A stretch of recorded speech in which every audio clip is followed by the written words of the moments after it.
record this. See, I told you we're going to record this just so those who couldn't join us can maybe take a glance at it later. So when if you don't want to be recorded, please keep your camera off.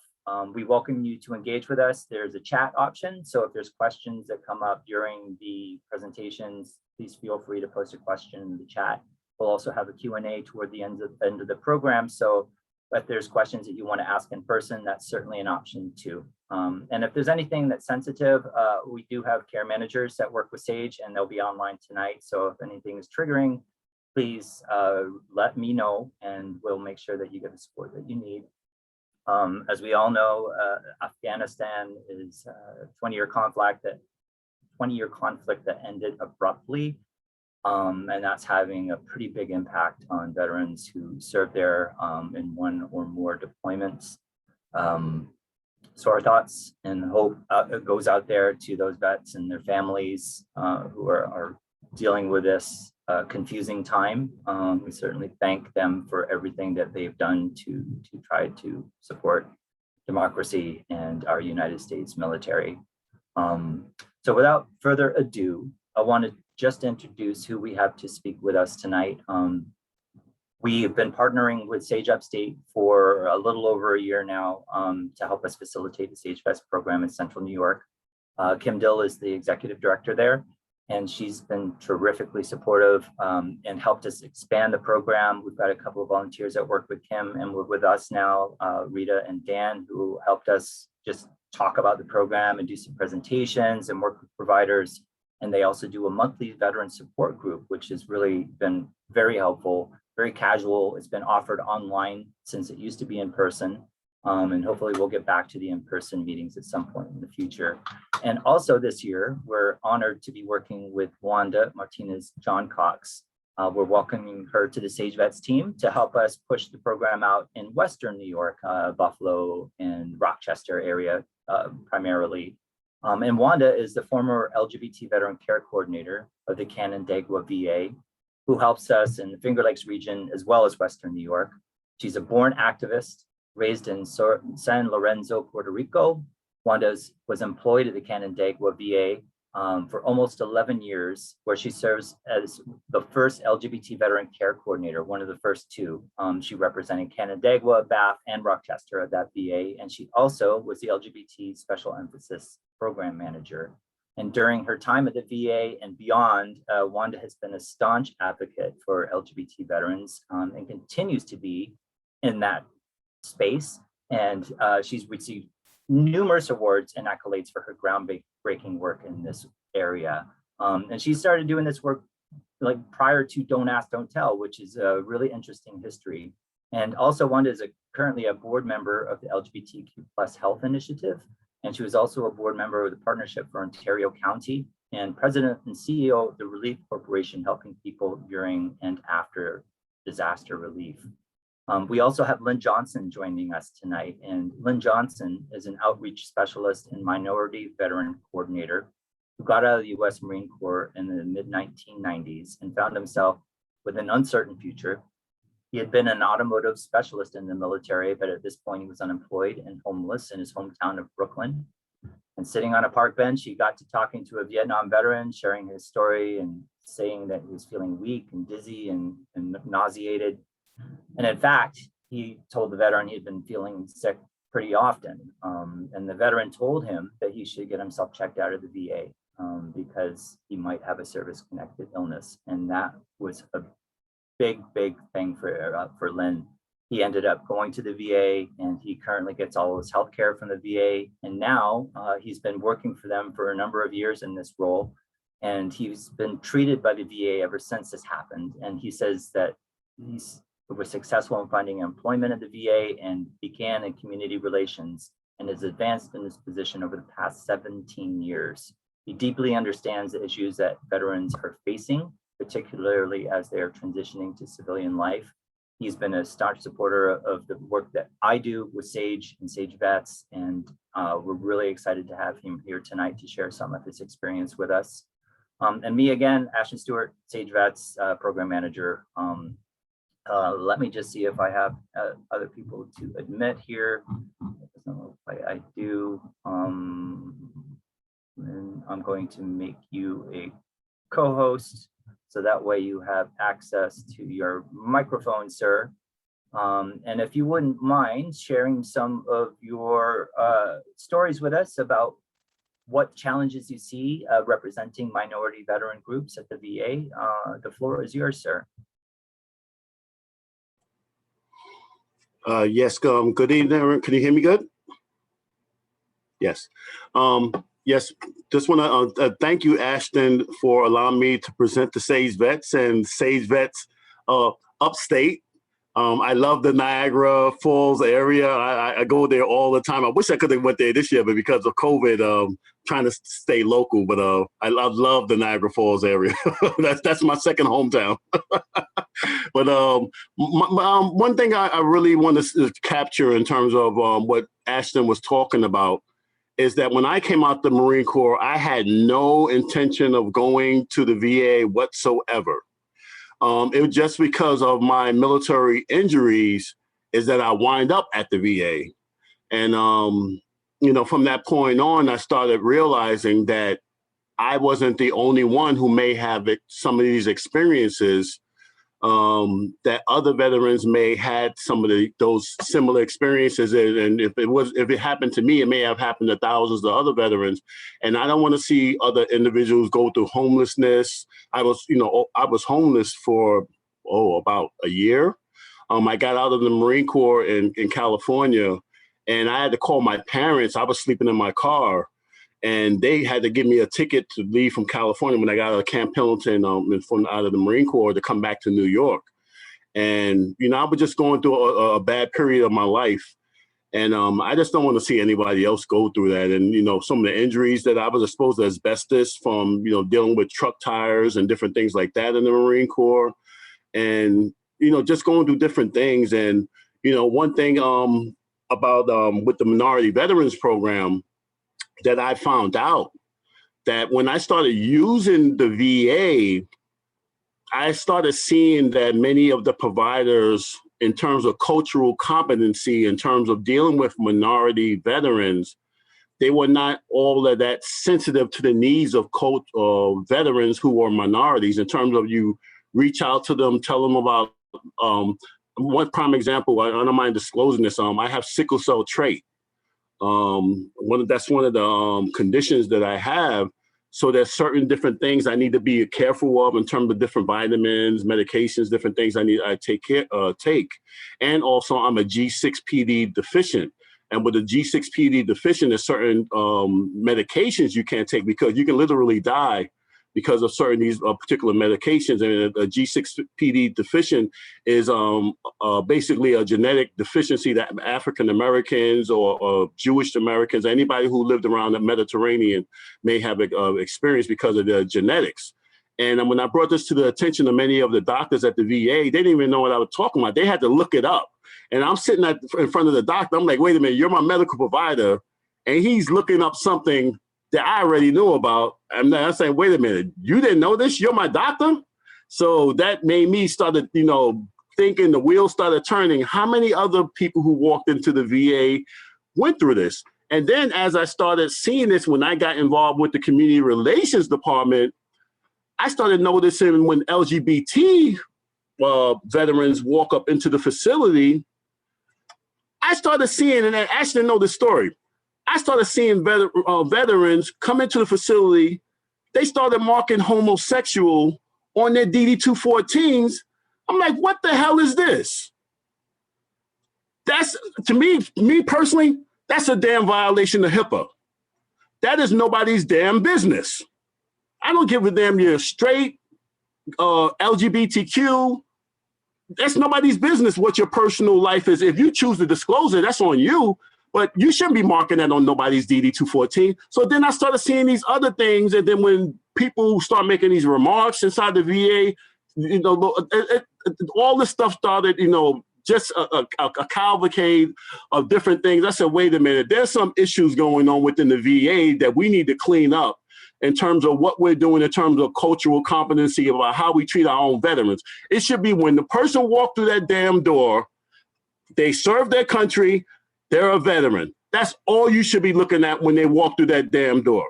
I don't give a damn who they are. Women, LGBTQ, African-American, Latino, doesn't make a difference. That's all you should give a damn about is they serve their country. Anything outside of that, you are out of line. You don't deserve to work here anymore. And that's, part of my friends, I'm starting to go on a little tidbit, but that's the way I feel about it.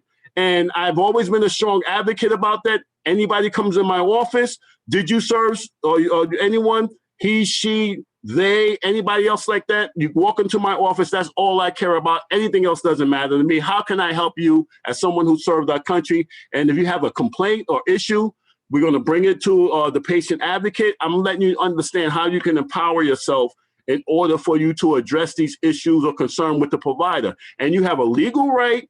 If you feel that that provider is not respecting you as a human being first, and then also as a veteran who served their country, you have a right to change that provider and get someone who's going to respect you. And I'm going to help you with the steps to do that, because I've changed provider 2 or 3 different times when I got out of the Marine Corps and started using the VA. I've done that myself. So this is something I've experienced as an African-American using the VA healthcare system. So these are different things that we need to empower ourselves. And I hope that we can be able to bring this type of forum to the table so that we can bring awareness and empower ourselves so that when we use the VA healthcare system, and we also, with your SAGE veterans constituency, understand that we don't want you to be scared to use the VA, but when you use the VA, understand what your rights are.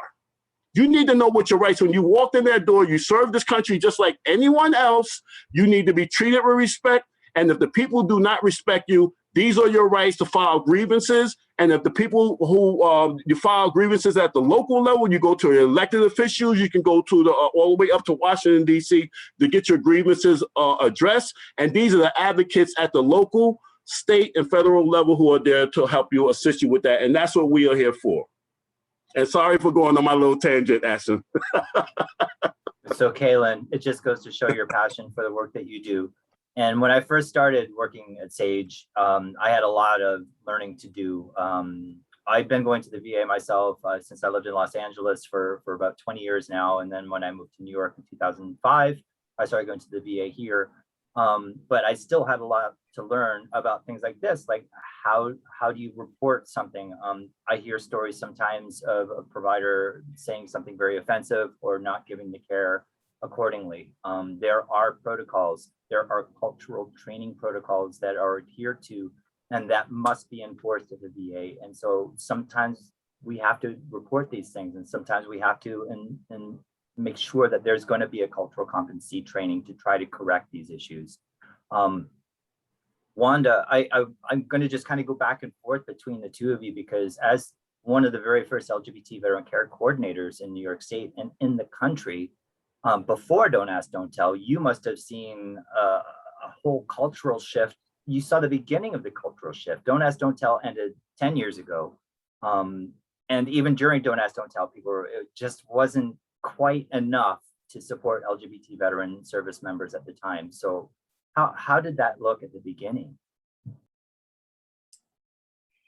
Well, in the beginning, I remember Mr. Lynn said, so much hate.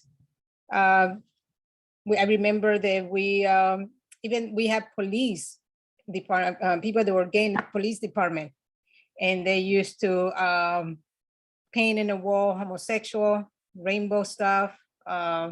So back when I started actually in 2008 in the VA, and in February, and on the fall of 2008, somebody was outed me out. I'm not a veteran, so thank you for all who serve, but I am a member of the LGBT community. And I was outed by a nurse who outed me to one of the patients, actually, because I was working in nursing. And when I was outed, I started to get investigated through the EO. So I was a little nervous. I was out in the community, but I wasn't out, in the VA. And the VA is like a different city, like a small city, different rules, different, policy.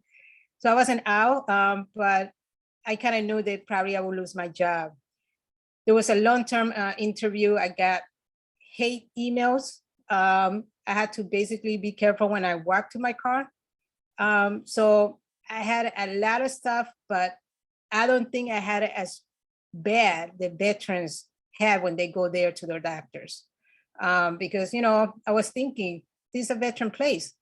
So it started when the veterans reach out to me, employees who are veterans and gay, who reach out to me and they said, do not come out. You're going to have a living hell, do not come out. Because we tried to come out and we are not doing okay. And I was thinking, okay, I'm not a veteran, so why is a veteran, they're having a difficult time. This should not be this way. And back in 2009, the EO did a diversity tabling, and that's when they started to have that conversation. But in the VA, like Mr. Lynn said, it was, you name it, you didn't know you were going to get fired, like myself back then in 2008. And for the veteran, it was worse. Some of the doctors will not give you care just because you were gay. They will refuse, and it was okay to be refused that time. It used to be okay to be refused that time, I remember. And I saw it back and left.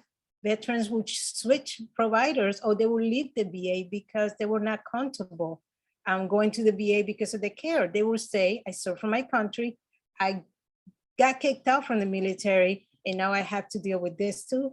So I remember how much, not only myself, but I think what I started my advocacy to work more for the veteran is because, you know, I can leave the VA and probably be okay. But what about the veterans that were going there for care? You know, what about the veterans that were, you know, supposed to go to the VA? They serve the country. You know, why they cannot go there? Why? And so I saw a lot of negativity, but I'm glad that 2009, after investigation of myself, I started to say, you know, how can we do this? How can we have a group? Because under the EO, they had a Latino group, they had a, you know, Asian Pacific group and all this stuff. And how can we bring awareness? And the first thing was Pride. Pride was around the corner. I'm like, why we don't march in Pride? And they were like, no way, no, you cannot march in Pride. I'm like, well, we're here for the veterans, are we not? And every time I say, are we here for the veterans not or not? They would be so angry. They would send me this memorandum of the do and don'ts. But once I started the Pride Parade, a lot of the veterans were like, wait, the veterans okay for us to go there? And then we start to have more veterans coming to the VA. So the EO was there in that parade. And she's like, I never knew that we were like this, that the veterans are not okay. So I started to do a safe zone training, cultural competency training. And that's how we start to build the training to not only train the EO and the employers and stuff, but to train providers. So how can we train providers to take care, to get to know the veterans, the LGBT veterans? So that's how we started a lot of trainings. Later on, not only I was the LGBT for the EO and the care coordinator for the VA, but in 2016, Washington, DC, I was the chair for the diversity and inclusion for the LGBT there too. So I think I did it because I have a lot of veterans in my family, and I don't care, like you said, doesn't matter of the race or you serve, the VA should be there. And I think the VA is doing okay now, but I think we should be doing way more better for all the veterans. So I'm hoping that those veterans who are not trusting the VA, they can get the trust again, can give them a chance. But that's why we're here to, you know, put a little bit of fire under the VA and say, hey, you're doing this wrong. We are here because we advocate for the veteran.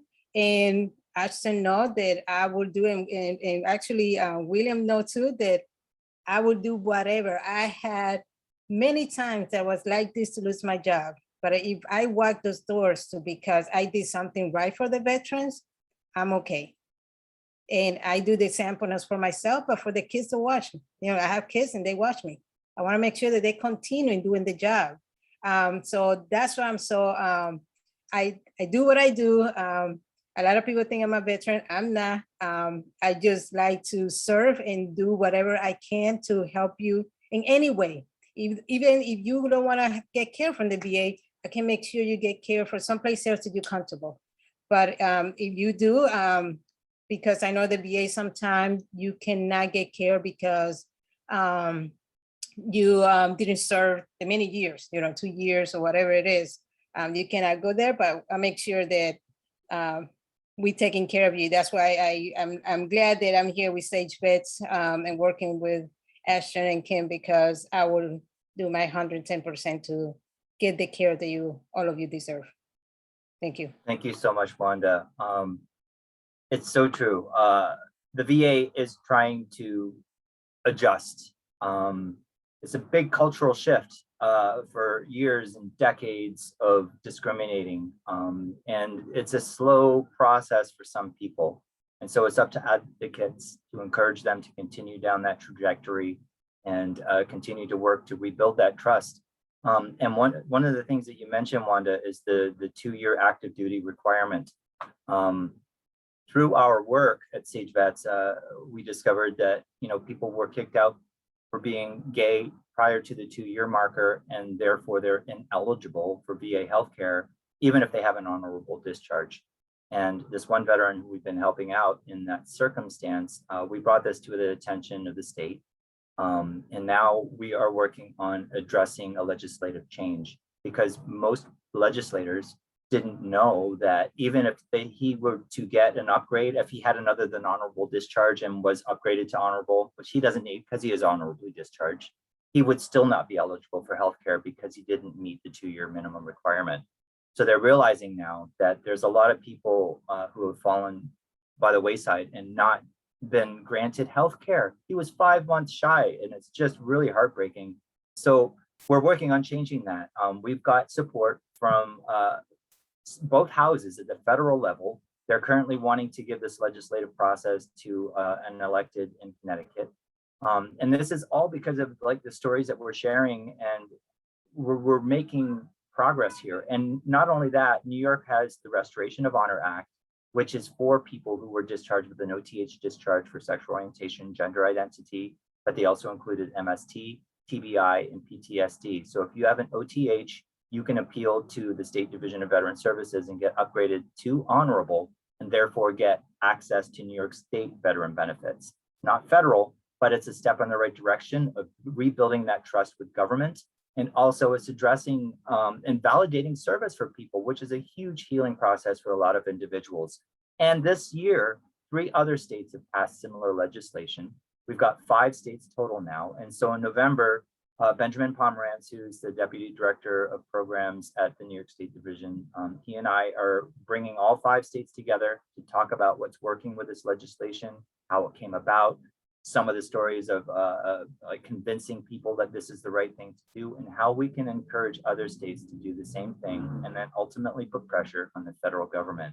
And Wanda, I have to share this funny story because Wanda is such an outspoken advocate that she and another outspoken advocate, who was the LGBT veteran care coordinator in Long Island, there was a phone call about somebody flying a pride flag above the VA without permission. Wanda, please share this. It's just the best story.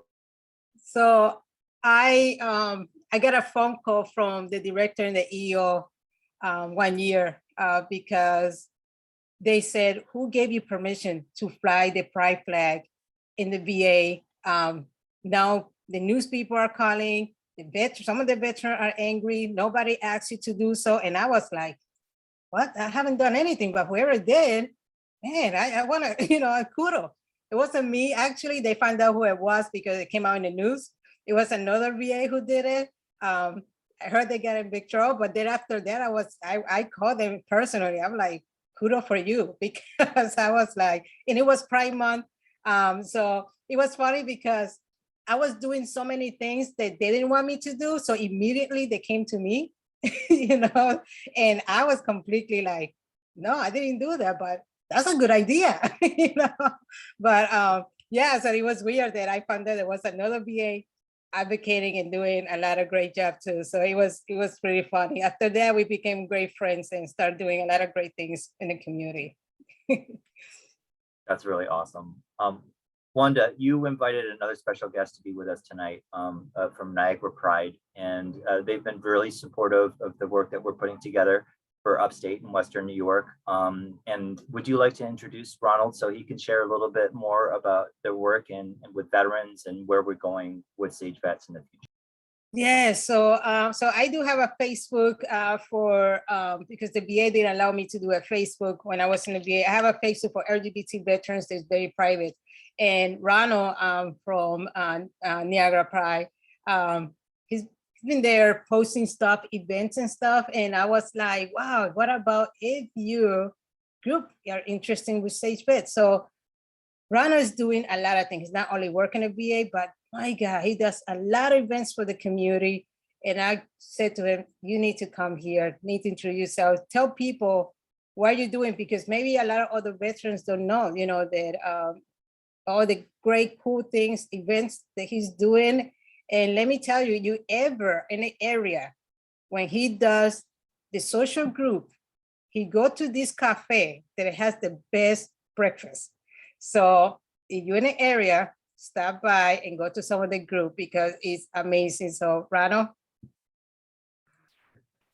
Thank you, Wanda. I'm not here to promote breakfast, although it is very important. And I will say that where we do meet for breakfast, they have amazing toast that is like all different flavors of French toast.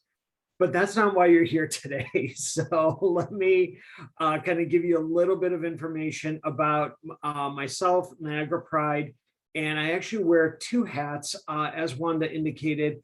I also work for the Department of Veterans Affairs here at the Buffalo Regional Office, so I can share a little bit of information about that as well. Well,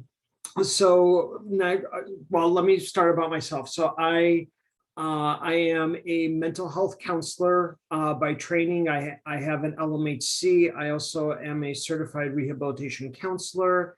I've worked in several nonprofits for over 10 years doing work with what we used to call, I don't know if it's still the label that's still kind of used out there, but SPMI, severely ill or like severe persistent mental illness, individuals with schizophrenia, bipolar, personality disorders. And in many of the organizations that I worked in, I was also doing groups for individuals with HIV/AIDS. I was running groups for LGBTQ plus clients, and I myself identify as a gay male. So it was basically a labor of love working in the mental health field. But prior to that, I also was an attorney for a hot minute. I went to law school, founded my school's chapter of Outlaw. It's a national fraternity for LGBTQ law students. I did some work with the Philadelphia Gay and Lesbian Civil Rights Center. But then ultimately, 10 years ago, September 11th this year will be my 10-year anniversary with the VA.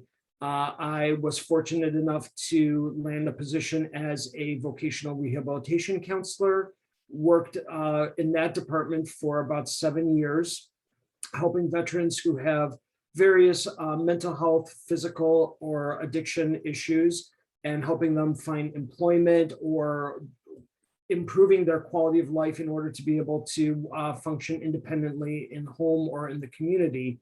I was fortunate enough to get a position in the director's office where I served as a management analyst and was also the part-time EEO program manager and the public affairs officer for the Buffalo Regional Office. And then most recently, I started working remotely for Washington, D.C. for the Office of Resolution Management, Diversity and Inclusion, which is a part of the VA, but we handle EEO claims, harassment claims, as well as diversity and inclusivity programming. So I currently head up the Buffalo Regional Office's EEO program. I head up their diversity programming.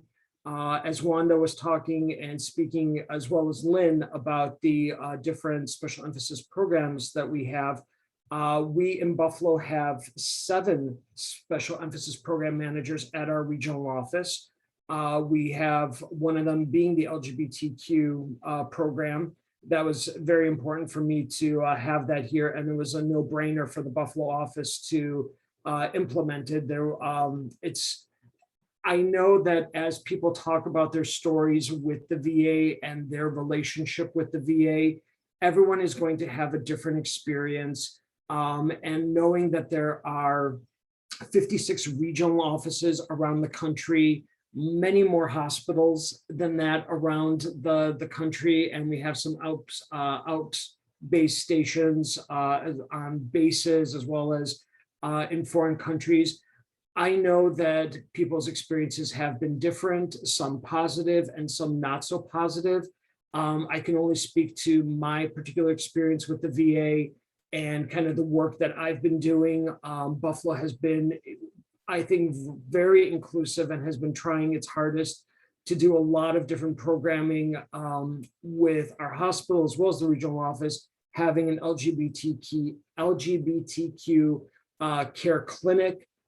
They actually have 2 LGBTQ care coordinators at the hospital, as well as a special emphasis program manager. We have a special emphasis program manager at the regional office for the LGBTQ population.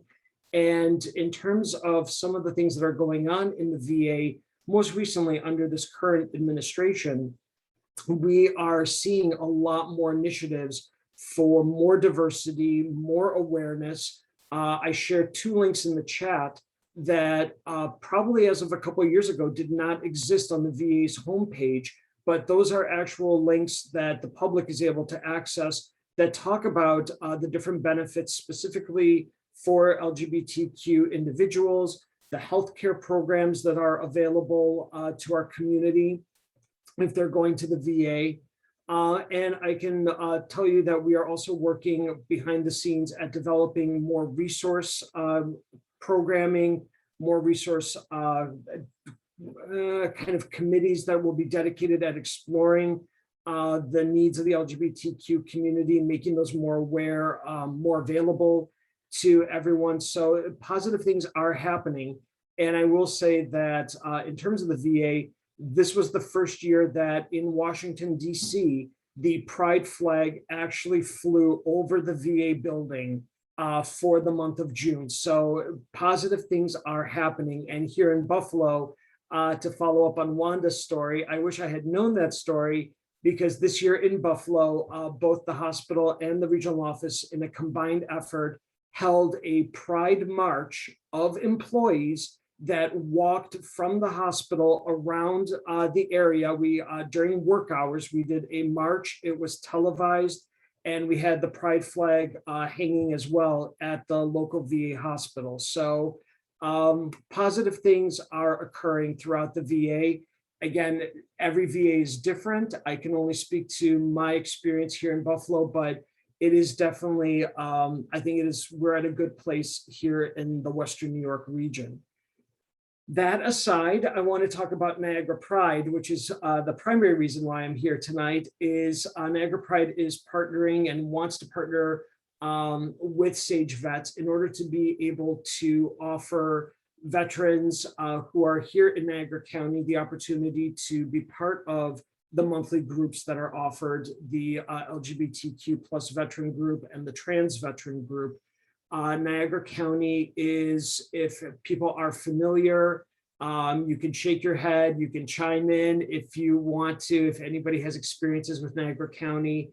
I refer to it kind of as a resource desert. We've probably heard the term food deserts in a lot of communities. Niagara County tends to be a resource desert. We are very close to Erie County, where Niagara Falls is one of the major cities that people know in Niagara County. It's about 15-20 minutes away from Buffalo, but there you have to take a bridge to get over to Buffalo. And for many people, they do not make that trip. So a lot of things like healthcare, mental health counseling, addiction services, transportation services are very lacking in not only the 3 major cities of Niagara County, but also our county is incredibly rural. And there are pockets where there are vast farmlands. We know that there are individuals there who are lower socioeconomic status. We know that there are LGBTQ plus individuals there, but it is incredibly difficult for them to reach any of those 3 major areas within Niagara County, let alone be able to go to Buffalo. So for those reasons, Niagara Pride strives really hard to be that resource where we can partner with agencies and partner with different organizations to be able to provide resources. We do, as Wanda said, we do a lot. We try to. We do various drives and donation and charitable work throughout the year. We're doing a backpack drive right now. We also collect clothing and food for LGBTQ individuals here in the county.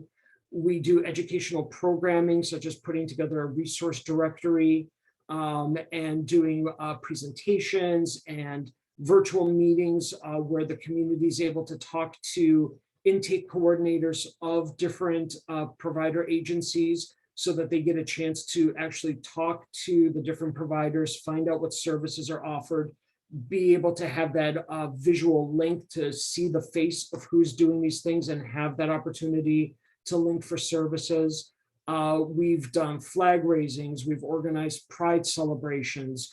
So we do a lot here within the community. I know that if the board of directors was here with me, they would probably be yelling in my ear because I'm forgetting probably 50 million things that we do, but needless to say, it is a lot. And one of the things that we are very, very excited about is this partnership to be able to say to veterans in the area who may not be able to get to Buffalo or may not be able to access any of the different things like a Veteran One Stop or the VA hospital, that there is a resource out there. There is a social component. There are agencies that do address LGBTQ needs for veterans, SAGEVets being one of them. And so we're super excited to be able to promote this group and say, hey, if you need that resource, they do incredible work.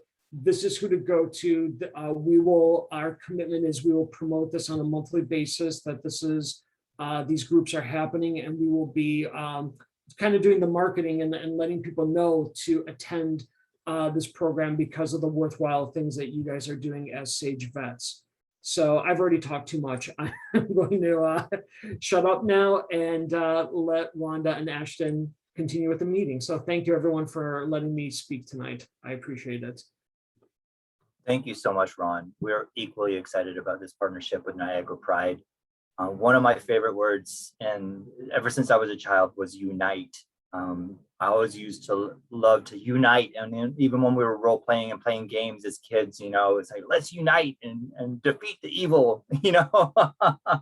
So to unite with you and with Sage Upstate, with Wanda and with the VA and Lynn and all of you is just, it's so meaningful, and strength in numbers, right? We're just going to keep this going. I want to take a moment to introduce Arnold Lewis, who has been working with SAGEVets for close to 2 years now. He's been with Sage for a lot longer than that, I think a little over 5 years, but he's been amazing. I'm so lucky to be working with him. He helps me keep it together. He's working with some clients. He's getting benefits in place for people. And Arnold, I just would like you to just talk a little bit about what that process is like. Maybe just share maybe a little bit about the New York State benefit that you helped secure for somebody recently, and a little bit about that process.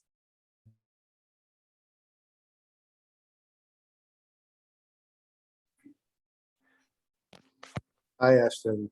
Thanks. This is a great opportunity, and I'm really happy to be here tonight. I'm really happy with the turnout. Recently, we've been helping with a particular client obtain his rights to the blind annuity. Is that the one that you're referring to? Okay, so yeah, it's a little bit of an ongoing process, but one of our clients who currently lives upstate. He's been going through, he's been trying to get the blind annuity grant through the state. And it's been an ongoing process, but it's been looking pretty positive as far as the progress so far. So I'm really happy about that. Thank you, Arnold. I totally put you on the spot with that. And the only reason that this veteran is eligible is because he had applied for the restoration of honor. He had an OTH discharge. And so he wasn't even eligible for this benefit. He's blind. He lost his vision just a couple of years ago, had multiple eye surgeries.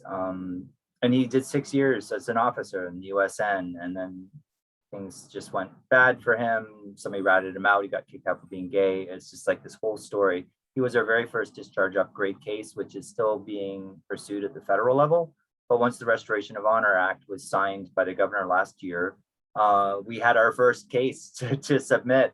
So we've submitted a couple so far. We got a few in the works.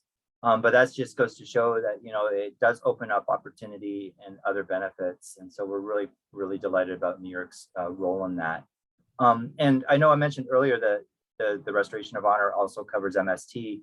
But Lynn, I think that you could share a little bit about that process too, because I do believe that if you are a victim of MST, even if you do have a punitive discharge, that you are still eligible for services. Can you elaborate on that a little bit?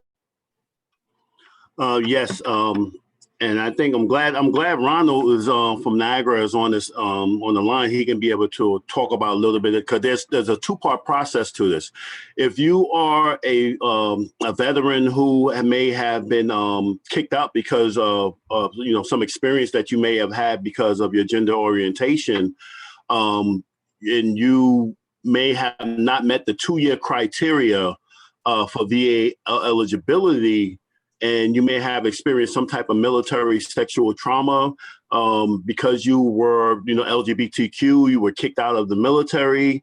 There's a way for you to be able to apply for VHA healthcare.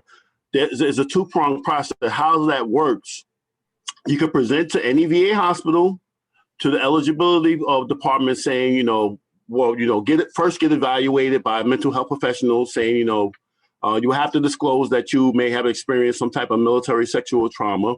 What happens is that triggers some type of process where there's a form that you will fill out. I forgot the name of the form, and Ron, you may be able to help me.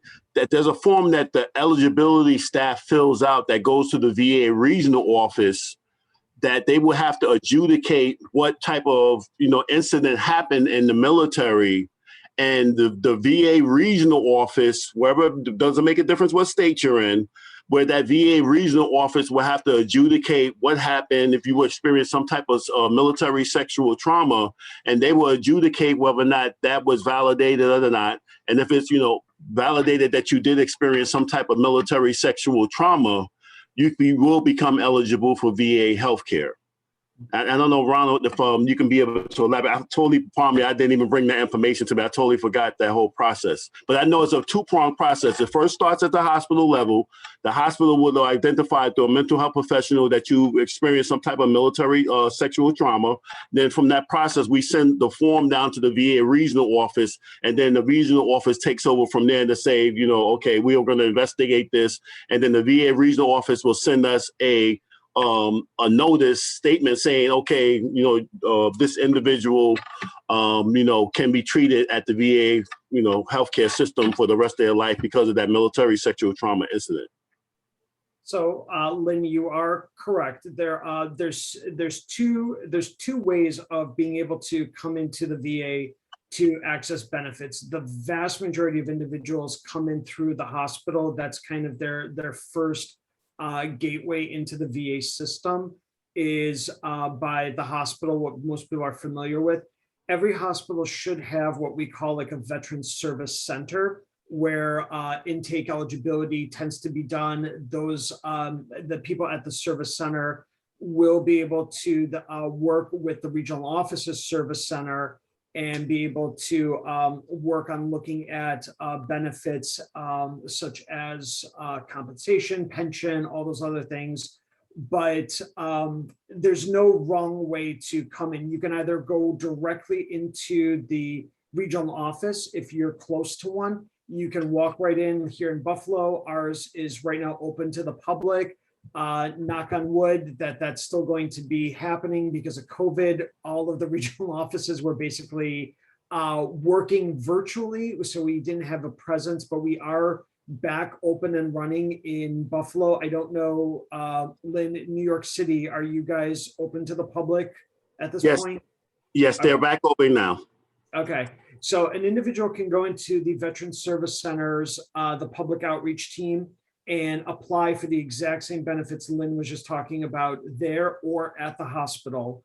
What is currently happening is we have a couple of new laws that have been passed. One specifically deals with the Deborah Sampson Act, which has taken a look more at military sexual trauma. It does have a provision for same-sex trauma that if you have experienced that, to be able to apply for benefits. There's going to be closer looking at the applications that come in for those, so that that is a huge positive step.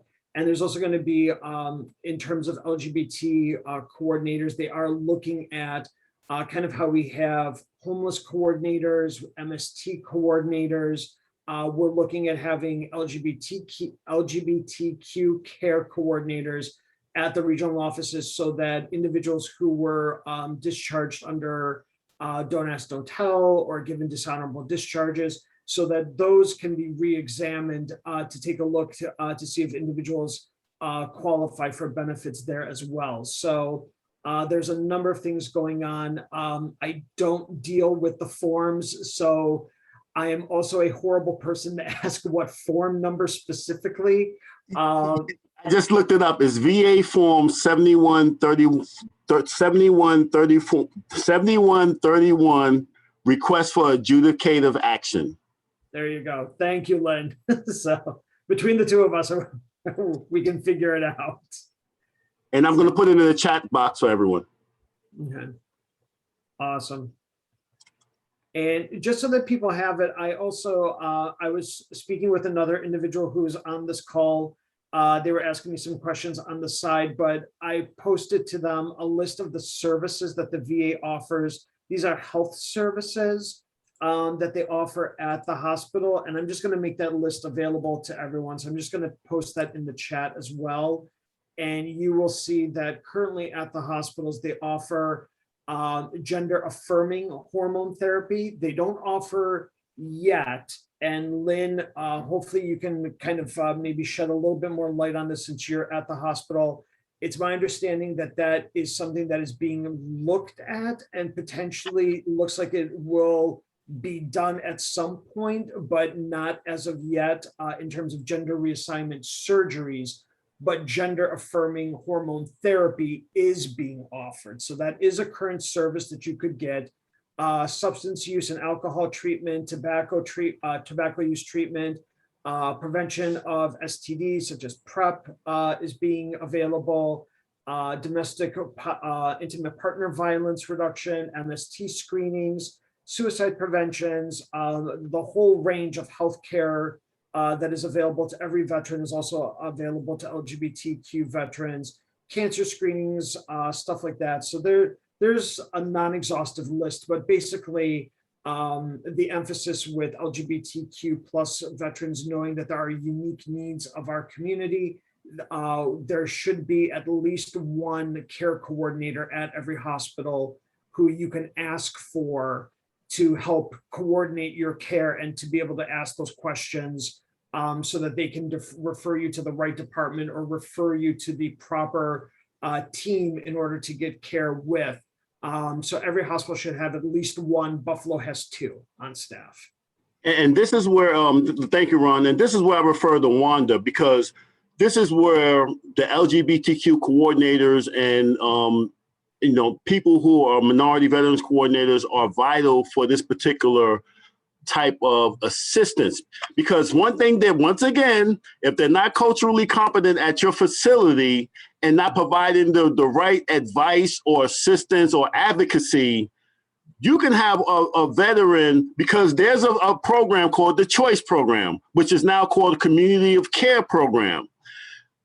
Just like you said, Ron, many of with the gender affirming hormone therapy, yes, we're now starting, we've been approved for it. We're now starting to bring it up and, we've been approved for it, but we now haven't got up to snuff just like the outside are. But under the Community of Care Program, if your medical provider authorized you to receive that on the outside community, the VA can say, okay, we'll pay for you to go somewhere outside in the community at the VA's cost. The medical provider can pay for it 100% at the VA's cost. So don't let them have you insinuate, oh, we don't have it at the VA, go home. Mm-hmm. That's a non-starter. So they can't tell you that, oh, we don't have it, you're on your own, God bless you and have a nice day. No. I can give you a prime example. I'm service connected for sinusitis because I was exposed to asbestos in the Marine Corps. I was scheduled to have surgery in my nostrils because some exposure, different things like that. They couldn't get me a primary care appointment within, if you're a service connected veteran, they have to give you an appointment within 30 to 90 days, whatever it was. They could not find me an appointment within the scheduled amount of time because I'm service connection. They sent me to NYU to have that surgery at the VA's cost. I saw that bill. That bill was in the hundreds of thousands of dollars. That's the Missions Act, right? The Mission Act? Correct. So don't tell me that they can't do it. So there's nothing to tell me if there's a gender affirming hormone therapy or any other treatment or therapy that the LGBTQ requires that the VA cannot pay for an outside private provider, that they cannot refer the LGBTQ client to the outside provider. I wanted to use it explicit, but I'm not going to. That is nonsense.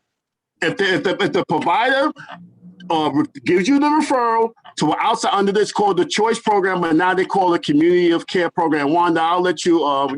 Wanda can chime in a little bit more better than that, but they can refer you to an outside provider if they choose to. That is correct. If anybody have a question of who is your LGBT care coordinator, you can Google of who it is by state, and they can show you who it is. Depend of you are in Canada, Buffalo, New York City, it will show you who it is. So, yep. Thank you, Ronald. Patient care, that's so remember that's two different. That's for patient care, and then the other one is only for the EO, for employees. So there's two different ones that a lot of people confuse. Lynn is correct. So now because of my choice, if you wanted to have something done, if this is for veteran LGBT or doesn't matter, it's for every veterans. If you wanna get something done, but the VA is not providing it for whatever reason, they don't have a provider to take care of it or whatever reason it is. Like when I was in the VA, we had a speech pathologist that used to work with transgender veterans for their voice, for the vocal, either doing surgery or speech therapy. And I used to do that education where this speech pathologists will go to different providers and do that kind of training. So they knew what was, what will happen when the veteran will come here. So if UVA doesn't have one, and there is somebody in the community or whatever, any other treatment, you can go to the community of your choice. Like here is Big Trillium. You can go and the VA will pay for it. And especially now with the COVID, a lot of places the VA are not open or these service is not open, the VA will pay for it. And I'm not sure if there is a website actually for that. And there is, I'm not sure Rano is sending all this stuff, so I was just looking, he put it, but there is a website for it. Rano is like the resource. Sorry. It's good, I love that. Because I know, maybe a lot of people don't know about it, but yeah, Lynn is correct. Please, you have any question, doesn't matter if you're LGBTQ veteran, anything, even your spouse, and the VA able to help out. When I was there and I started, the things were not cute, but now it's way much better. It way much better, and I'm really thankful for the VA, because back then who really support me was the director of the VA, who really advocate for me. The director of the VA wasn't a supervisor, wasn't anybody, was the director of the VA. So I'm really thankful that the VA. Yes, I gave them gray hair, but I'm really thankful because now, William can tell you, now we switched all the bathroom signs. So now we have now gender neutral bathroom. The signs are completely changed. So we have these fake cheap yellow signs that you have no idea it was a bathroom or not. It used to be black before. You used to have to look for an employer to unlock it. Not sure why, it's a VA hospital. But so now we asked to unlock all the bathrooms. The veterans should not be asking, and we switch all the signs. So that was just before the last project that we did, because I never can do this alone, before I left. And even there, with the bathroom signs, I had a lot of pushback because they were like, oh, we don't want people to rape us or stuff like that, you know. So still, we need a lot of education. But let me tell you, the VA is much better. I really love the Canandaigua VA and Rochester VA and Bath are all together. They did put up with me, and it is really great because they really support me. And you know, later on, they saw all this stuff that it was happening. And I think it was a lot of stuff was lack of education, you know. Oh, yeah. Not knowing if DC says something that, you know what I mean, not knowing. And a lot of people don't know is that when you see one VA, you see one VA. Not every VA is the same thing. So it's important that you are in any VA to advocate for yourself. Because when you think that this VA does Canandaigua does all of this stuff, and you think other one would do the same thing, no, advocate for yourself. Know your rights, you know, and make sure that all this stuff that Ronald is put it in, study it, print it out for you, you know, have like a little folder with all this resource. And when you go there, make sure that you know who's your patient advocate too. You know, it's very important. But yes, I'm not in a VA anymore, but I am half and half. I still connected with the director. When the last EO left, he asked me to stay connected with the new EO. And I still connected with a lot of veterans in there. So I still work closely with the VA and stuff like that. I'm not sure why they want me to continue to stick around. Oh, I do. Oh, we all do. You're wonderful. You've done a wonderful job advocating for LGBT veterans, Wanda. The fact that so much has changed and people see that after these small changes happen, that it's not the end of the world, like changing to gender neutral bathrooms. Benjamin yesterday was talking to us about conversations about the restoration of honor and how it was primarily designed by Senator Hoylman and Dee Dee Barrett for sexual orientation and gender identity. And he was talking at a conference with all of the state reps from Division of Veteran Services from all over the country. And some of the southern states and other states are just not really supportive. And so when he brought it up, a few left the conference room.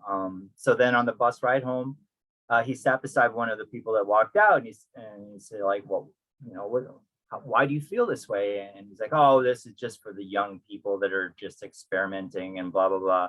And he said, well, actually, you know, we did a program with SAGEVets in November for Vietnam Veterans Recognition Day, and they had like 30 veterans come and they were honored and got a proclamation from the governor. And that person, he said, was shocked. He said, they were gay people in Vietnam. Yeah. It's amazing. And then suddenly their perspective is just so changed, and sharing stories and having these conversations, just saying, you know, it's not going to end the world.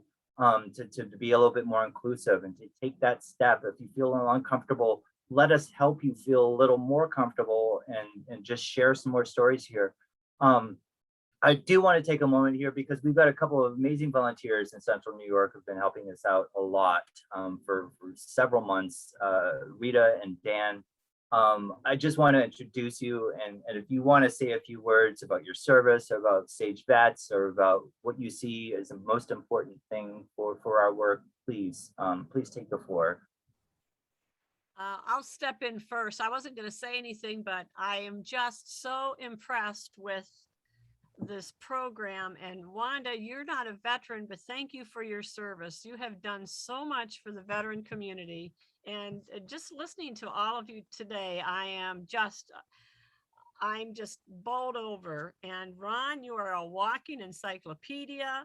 Lynn, you are a walking, you are incredible. And along with, this sounds like a mutual admiration society, but Ashton and Arnold, Central New York, Sage Upstate is really lucky to be involved with SAGEVets, because we've got a group of veterans that are still clinging to the closet. And, the more they hear about this program, the more they come climbing out. And, I was lucky when I got out of the service. I was a Vietnam era vet. I never went to Vietnam, but I was in the service from 1970 to 74. And so when I got out, I didn't really use the VA because primarily I didn't identify as gay, first of all. And as a woman, I was still a bit of an anomaly. So, women, you didn't see many women in the VA system. But since then, after I got out of active duty, I spent some time with the Army National Guard in New York. And then later, after Desert Storm, I rejoined the New York Air National Guard. And I was, by that time, I started to identify as gay. And after 2 years, they decided that they didn't want me because I was gay. So that was the end of my military career. But I've been involved with veteran organizations. I was very involved with the VVA Chapter 103 and the American Legion, and now with SAGEVets. And it's just an honor to be surrounded by so many proud veterans.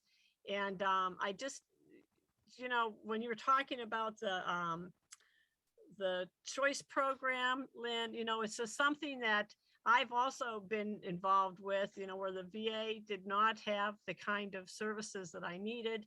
And they paid a lot of money to have me receive services, and it's great. And all of the information that you've posted, I hope people are paying attention to it, because it's good stuff. It's really good stuff that you're posting here, the different websites. I'm writing a few down, and I wouldn't mind getting a screenshot of some of them, actually, because it's good information to pass on to our people. And I'm really looking forward to the collaboration that we're going to have with Western New York SAGE people. And this launch party is just really good. It's good to see so many people signing on. So thanks for letting me take this floor for a few minutes, Ashton, and I'll pass it back to you or to my partner in crime, Dan. Thanks, Rita. I really helped Kim spearhead this because there was a need. And so that's where it all started. And it's, we're swimming, we're dog paddling, but we're making strides.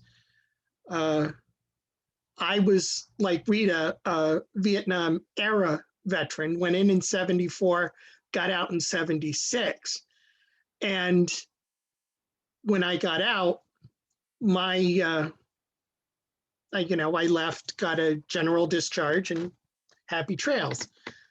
And then I did a silly thing. I got married and said, oh, I'll go back in. Wrote a simple letter for one paragraph. I would like to re-enlist. Sent it off. About a month and a half, 2 months later, I get a response. Apparently, back then, you needed a doctor or a psychiatrist to sign the order. It was a nurse that signed it, or a health tech. And so they caught their own mistake. So they upgraded my discharge, and all I did was write a letter. So I've got to find those copies and send one off to Ashton so he can look at it and chuckle, because it's really quite funny. But I'm looking forward to doing more work with Rita and everyone else here. And that's about it. Thank you so much, Rita and Dan. And yes, I would love to see that. I wish all discharge upgrades were that easy, Dan. When you told me that when I first met you, I'm like, what? You know? It's so wonderful. I and know would be where really- it's someplace in the basement, and I'll find it. There's plenty of time, no hurry. And I would be remiss to not just say a big thanks and a shout out to Kim Dill, who's leading the show up there at Sage Upstate, the executive director for a number of years at Sage. And Kim, would you just say a few words, because you are tremendous? Well, I just want to say that I echo a lot of what Rita said. This has been a really inspiring call. I really love getting the information from everybody, and I went in and tried to copy the links in the chat, and I can't do it. So I'd love to get those links. But you know, Sage Upstate is just very grateful to have this support from Sage USA, and I'm super excited to work with Wanda. And Dan and Rita and I have been doing this since, you know, last fall. So they, you know, their work has been really incredible. Lots of reaching out to some of our local resources. So yeah, I'm glad. I think we're going to do a lot of good with this program. I'm very excited to be involved with it. And, you know, with Western New York too, Niagara Pride, that's awesome. So thank you, everybody. Thank you so much, Kim. I do want to open the floor for questions. We do have a few minutes left here. And I see that Aaron has already posted one up here. The question is, what about LGBTQ plus senior veterans aging solo, no significant other, family, friends, etc., that might need extra support, like estate planning, senior supports, nursing care, elder care, end of life, funeral, etc.? Does the VA offer anything?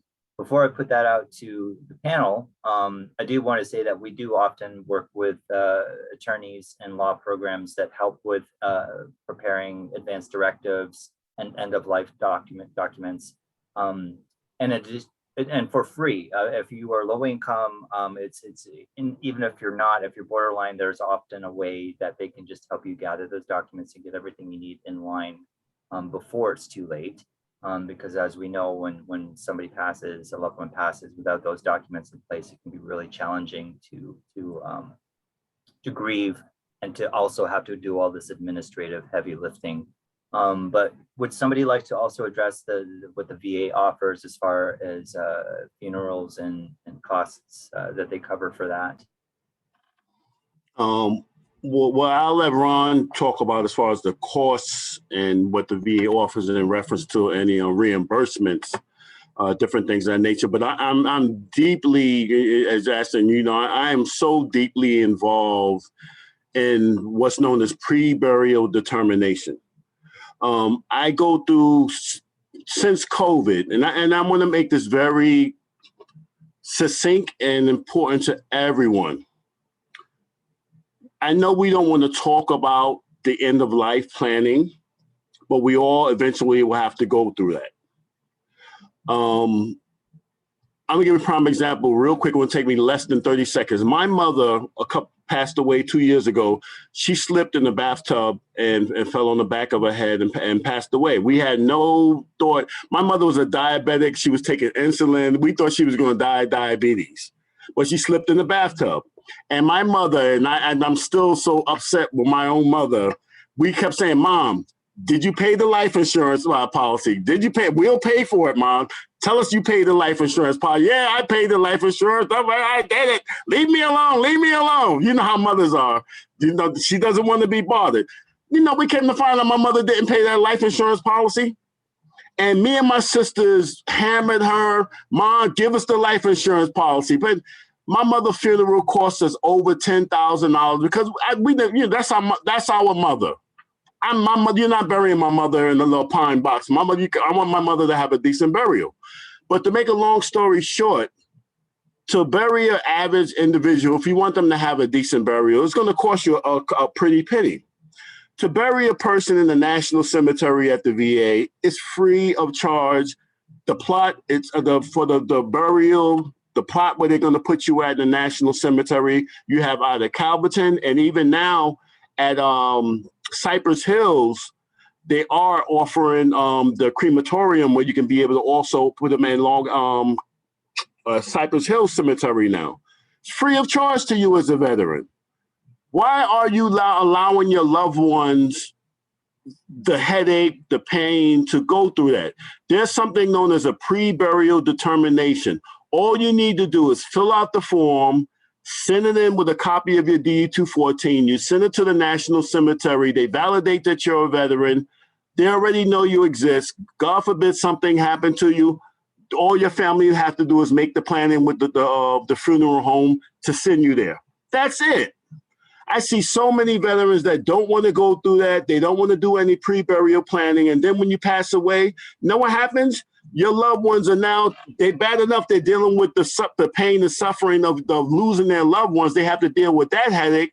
Now they have to deal with the headache of contacting of the funeral home, dealing with getting you from the morgue, getting you from the morgue. What casket we're going to put you in? How are we going to dress you? There's so many other things that they're going to need to deal with. But on top of that, how are we going to get you into whether or not we're going to cremate you, whether or not we're going to bury you? People, keep it simple. Do the pre-burial planning before that all that is done. I'm going to give prime example. I'm only 54 years old. I've already did my pre-burial planning. I have the certificate right here in my house. I have my 2 daughters know where is that already. All they have to do is just throw me in there. I already know my ex-wife, she probably want to burn me already. So this is just a matter of me just doing what I got to do. My daughters already know where it's at. My sisters know where it's at. Everybody knows where my certificate of eligibility for as far as my pre-burial. You send the form in, the National Cemetery will send you a plaque. It says we already know you exist. Whenever you're ready, it doesn't make a difference. You could have sent it in, you live in New York, you relocate to California, you pass away in California, you can be buried in the California cemetery throughout the United States of America, Puerto Rico, Guam, Virgin Island. Doesn't make a difference where you at, as long as it's a United States territory, you can be buried anywhere. All they have to do is look up your social security number, they know you exist. So these are different things that you can do now in order to set yourself up so your loved ones don't have to go to this. This is not for you. This is for your loved ones so they don't have to go through this. It's called a pre-burial determination, and I'll put it inside the chat box so individuals can know about that. And on top of that, if you have a spouse, your spouse can also get a pre-burial determination. So it's not just for you. Your spouse can also get a pre-burial determination so the both of you can be buried at a national cemetery within the VA system. So please, I go through this now since COVID. I get a call every single week since COVID of a veteran passing away. They don't know what a DD-214 is. They need help trying to bury their loved ones. They don't have no money to bury their loved ones. Mr. Johnson, can you help me? And the 9 times out of 10, they don't know what a DD-214 is. And guess what? If you don't have any copies to prove that you're a veteran, you're not getting in the National Cemetery. That's just the bottom line. We can't validate that you're a veteran. We can't help you. And Ron, I guess you can talk about a little bit about the course. Then you stole my thunder. And so there was a couple things I was going to mention. So first and foremost, I put in the chat, please, please, please, if you are interested in this information about burial services at one of the cemeteries, first thing that people should be aware of, it is the 3rd branch of the VA. It is the most unknown branch, but National Cemeteries Administration is the 3rd branch of the VA. Hospitals, benefits, and national cemeteries. I put a link in the chat to the overall National Cemeteries page so that you can check that out, www.cem.va.gov. here in Western New York, we just opened a brand new one. There's a brand new cemetery in Pembroke. So I put a link to that. So if you have any interest, you can take a look at that one. But the most important thing that I did was I put a phone number in there. Jot it down. It's 585-297-1300. That is the office of the Pembroke National Cemetery.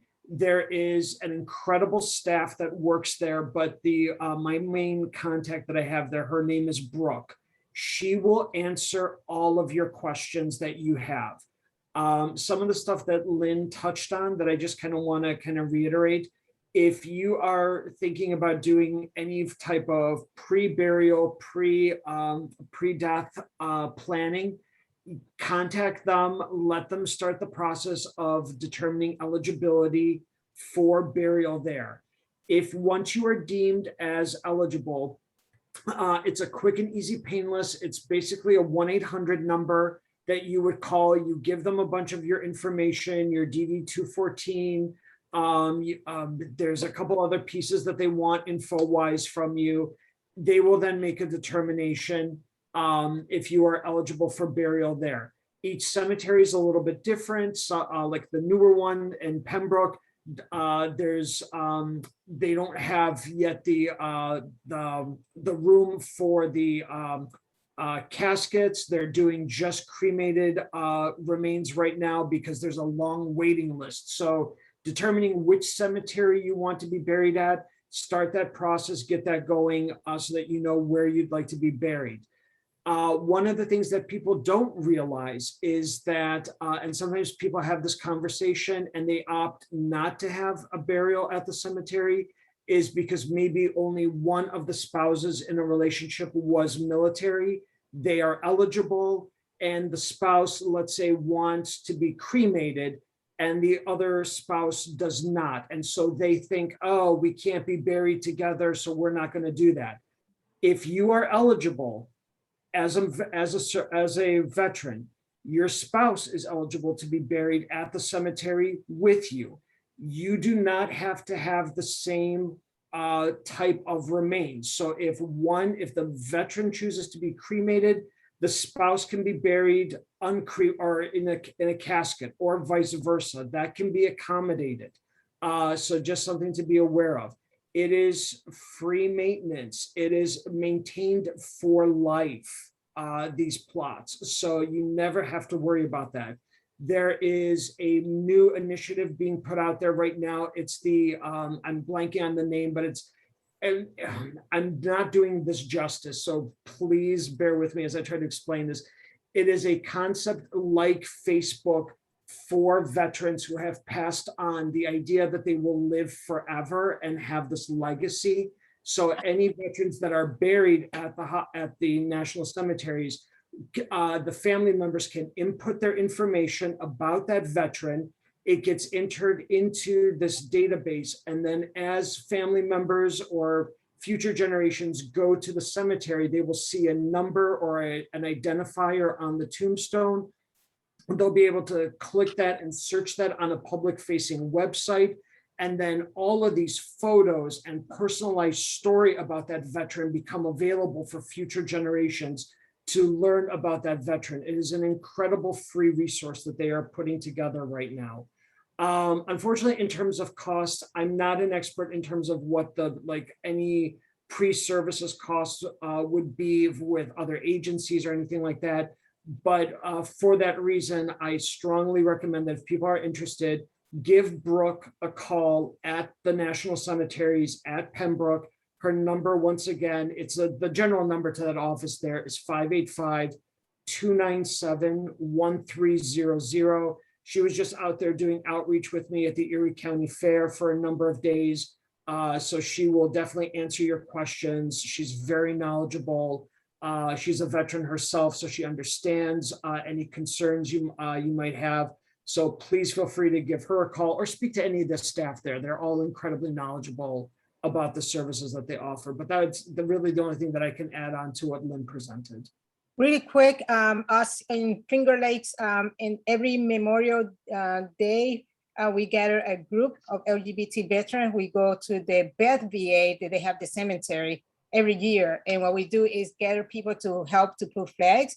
But after that, we gather with the people who work in the funeral, in the cemetery, and they give you a bunch of information that day about costs. They even show you the process or what they do to take care every day.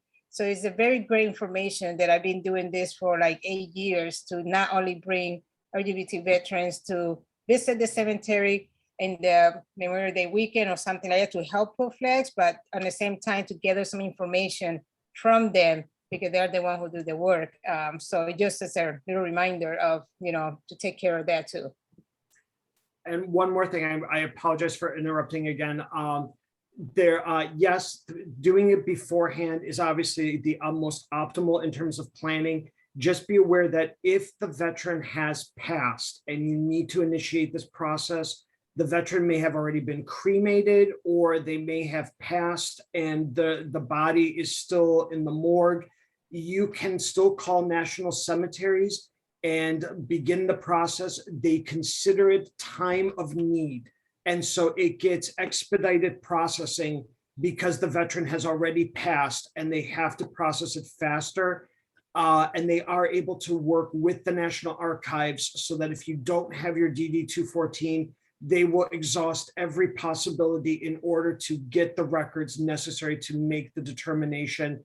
It doesn't always work out, but just be aware that if the veteran has passed or it's been years since they've passed and you have their cremated ashes, you can still have that person buried at the national cemeteries. They will still consider a time of need, so they will expedite the eligibility process and work on getting that person buried at the cemetery if they still have the cremated remains. So just wanted to throw that in there. Thank you so much, Ronald, Wanda, and Lynn, for all that information. And thank you, everybody.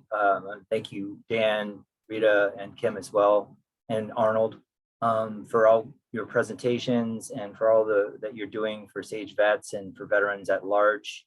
And thank all of you for joining. I do want to just remind you that November 18th is when we're going to do the program with the State Division of Veteran Services with Connecticut, Rhode Island, Illinois, New York, and Colorado. Colorado hasn't signed on yet, but we're pretty confident they will, to talk about the restoration of honor, how it's working in other states and how it can be inspired in other states. And I did hear recently that Maine is also looking into doing their own bill. So that will be very exciting, November 18th. We're also going to plan a program with the VA for Transgender Awareness Month, which is also in November, and certainly Veterans Day. We'll be marching. We're planning on marching. I know that we're getting some people signed up for a contingent. We're also going to have a contingent planned for Central New York, maybe Western New York as well. We're going to be marching the streets everywhere. So without further ado, we're going to do the little drawing, a little raffle. I got numbers in the bag, and as it's $25 Amazon card. I drew the number 37. Let me look at my reservation list. That would be Dan Bishop. Congratulations, Daniel Bishop. You win $25 worth of stuff from Amazon. So I'll get this out to you, my friend. Thank you so much, everybody. It was a wonderful program. If there's any questions or anything, follow up with me anytime. I'm Ashton Stewart. Let me just put my email in the chat here. Most of you already have my email address, but just in case you do not, that didn't work. But anyway, thank you so much for being with us tonight, and enjoy the rest of your evening. And we hope to see you at the next event. Godspeed. Take care. Good night.